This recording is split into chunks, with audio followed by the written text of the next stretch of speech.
दोस्तों, क्या आप जानते हैं मोदी सरकार कैसे ले जाएगी एक उज्जवल भविष्य की ओर? आइए जानते हैं विस्तार से। शिक्षा की गुणवत्ता और उसकी पहुंच बढ़ाने के लिए कई यूनिक उपाय किए गए।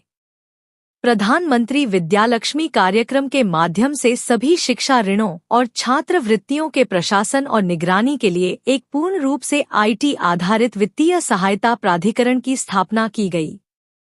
अध्यापन की गुणवत्ता बढ़ाने के लिए पंडित मदन मोहन मालवीय शिक्षक प्रशिक्षण मिशन शुरू किया गया। भारतीय छात्रों को अंतर्राष्ट्रीय एक्सपोजर देने के लिए global initiative of academic network GIAN की शुरुआत हुई।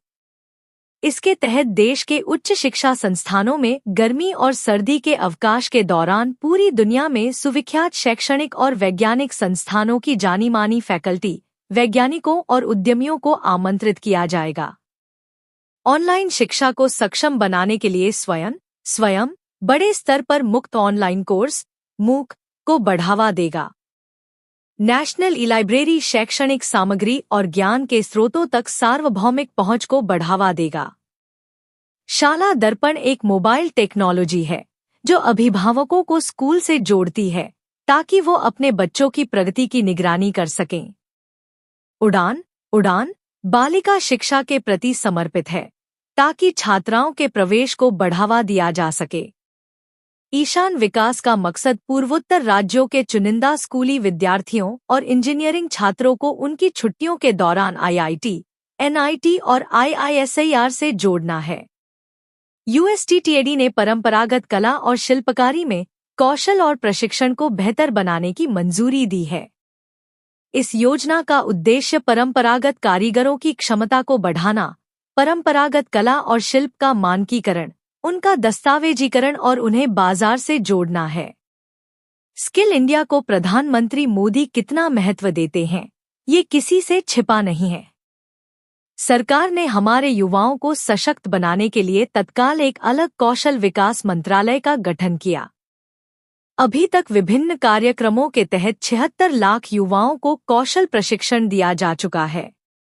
स्कूल टू स्किल कार्यक्रम के तहत कौशल प्रमाण पत्रों को अकादमिक समानता दी गई। 1500 करोड़ रुपए के प्रावधान के साथ प्रधानमंत्री कौशल विकास योजना को मंजूरी दी गई। पंडित दीनदयाल उपाध्याय ग्रामीण कौशल योजना 3 वर्षों में 10 लाख ग्रामीण युवाओं को प्रशिक्षित करेगी। अप्रेंटिसशिप कानून में संशोधन के जरिए ऑन जॉब ट्रेनिंग के अवसरों में बढ़ोतरी का रास्ता साफ किया गया।